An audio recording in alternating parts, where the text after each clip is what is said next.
लक्ष्मी जी, आज हम एक बहुत ही महत्वपूर्ण विषय के बारे में बात करेंगे जिस कैंसर का नाम है सर्वाइकल कैंसर। मैं डॉक्टर वरुण कुमार अग्रवाल, एक कैंसर रोग विशेषज्ञ सर्जन हूँ। सर्वाइकल कैंसर की बात करना इतना ज़रूरी क्यों है?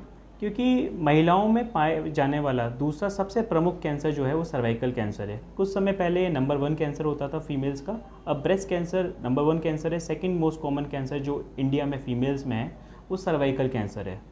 सर्वाइकल कैंसर का मतलब गर्दन से लेना देना नहीं है। इसका मतलब है कि औरत की जो बच्चेदानी होती है उसका जो मुंह होता है, ग्रीवा जिसे हम कहते हैं, उसका कैंसर। अगर हम बात करें विश्व भर की, तो विश्व भर के लगभग 20% सर्वाइकल कैंसर के जो केसेस हैं वो इंडिया में हैं। ठीक है। अब अगर हम बात करेंगे सर्वाइकल कैंसर के बारे में जानना क्यों ज़रूरी है, क्योंकि ये जो कैंसर है एक प्रिवेंटेबल कैंसर है। प्रिवेंटेबल कैंसर यानी कि जिससे बचाव किया जा सकता है। तो सर्वाइकल कैंसर के कुछ शुरुआती लक्षण हैं जिसके बारे में अगर महिला जान ले और अपने नियरेस्ट डॉक्टर को दिखा ले तो इसको शुरुआती स्टेज में डिटेक्ट किया जा सकता है।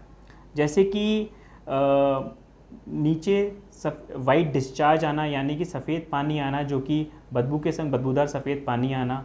अगर हम कॉन्टैक्ट बनाते हैं, कॉन्टैक्ट बनाने के बाद नीचे के रास्ते खून आना। अबनॉर्मल विजाइनल ब्लीडिंग, यानी कि महीने के समय के अलावा भी नीचे के रास्ते खून आना। ठीक है। या फिर नीचे के रास्ते जो पेट का नीचे वाला हिस्सा है उसमें एब्डोमिनल हैवीनेस होना। ये शुरुआती कुछ लक्षण होते हैं सर्वाइकल कैंसर के बारे में। अगर ये किसी फीमेल को लंबे समय के लिए चल रहे हैं तो आप प्लीज़ अपने गायनेकोलॉजिस्ट को या फिर ऑन्को सर्जन या फिर ऑन्को फिजिशियन को कंसल्ट करें।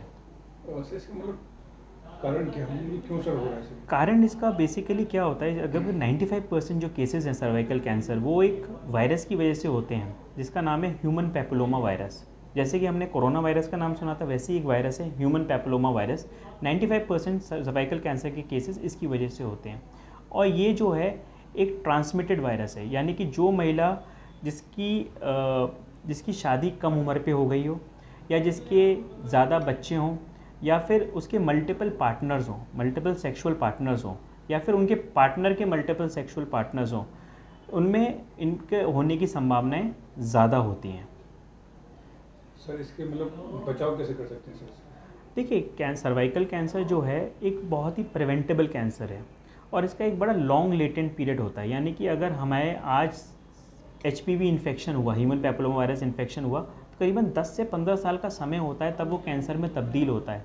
तो इतना लॉन्ग लेटेंट पीरियड है, इसलिए इसके स्क्रीनिंग प्रोटोकॉल्स बड़े अच्छे हैं। स्क्रीनिंग का मतलब क्या होता है कि कैंसर को हम कैंसर होने से पहले, शुरुआत होने से पहले उसे डिटेक्ट कर लें। तो इसलिए जो भी महिला 21 साल या उससे ऊपर है उसे हर साल 3 साल में एक बार पेप स्मीयर की जांच करानी है। पेप स्मीयर क्या होता है कि आपके नीचे के रास्ते जो आपका जो सर्विक्स होती है, ग्रीवा होती है, वहाँ से कुछ सेल ली जाएं और उनको माइक्रोस्कोप पे चेक किया जाए ताकि कैंसर को हम शुरुआती स्टेज में पकड़ सकें। या फिर आजकल जो एक लेटेस्ट टेस्टिंग आ गई है HPV DNA टेस्टिंग, वो कराई जाए जो भी महिला 30 साल या उससे ऊपर हो। अगर हम स्क्रीनिंग प्रोटोकॉल्स को प्रॉपर फॉलो करेंगे तो कैंसर को हम शुरुआती स्टेज में, जब वो कैंसर बनना ही स्टार्ट हुआ होगा, तब हम उसे पकड़ सकते हैं। और अगर हम बात करें सर्वाइकल कैंसर के बारे में, अगर ये हम शुरुआती स्टेज में पकड़ लेते हैं कैंसर होने से पहले या स्टेज 1 में, तो इसका क्योर रेट मोर देन 90% है। सर ये तो आपने बचाव बताया, लक्षण बताया, कारण भी बताया। अच्छा सर, हमने सुना है कि इसकी वैक्सीन भी सर मार्केट में उपलब्ध है सर? बहुत अच्छा सवाल पूछा लक्ष्मी जी। जनरली जो होता है सर्वाइकल कैंसर एक वैक्सीन प्रिवेंटेबल कैंसर है। जब भी आपने नाम सुना होगा हेपेटाइटिस बी वैक्सीन का, जो कि हमारे नेशनल इम्यूनाइजेशन शेड्यूल में आ गया, वो हेपेटाइटिस बी वायरस के अगेंस्ट होता है, वो लिवर कैंसर को प्रिवेंट करता है। ऐसे ही HPV की वैक्सीन बाज़ार में आ चुकी है, जो कि अगर महिलाओं में दी जाए या कि हमारी बच्चियों में दी जाए 10 से 12 साल की उम्र में शादी होने से पहले, तो ये बहुत अच्छी कारगर है और लगभग 80% सर्वाइकल कैंसर को ये प्रिवेंट कर सकती है वैक्सीन अगर दी जाए। ये वैक्सीन अगर 15 साल की उम्र से दी जाए तो 2 डोज सफिशिएंट होती है, 15 साल की उम्र के बाद दी जाए तो 3 डोज देती हैं। पहले आज अगर डे 0 है तो अभी 1 महीने बाद और 6 महीने बाद।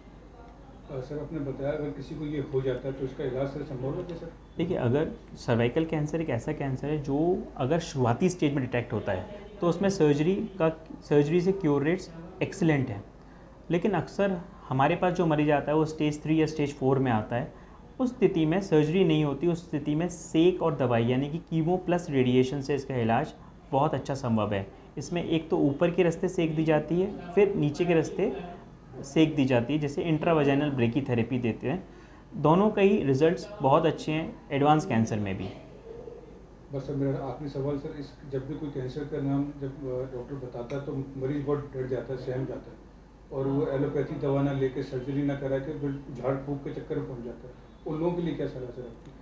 आप घबराएं मत कैंसर से, कैंसर का इलाज पूरी तरह संभव है। ज़रूरत है आपको जागरूक रहने की और सही परामर्श लेने की और सही समय पे जांच कराने की।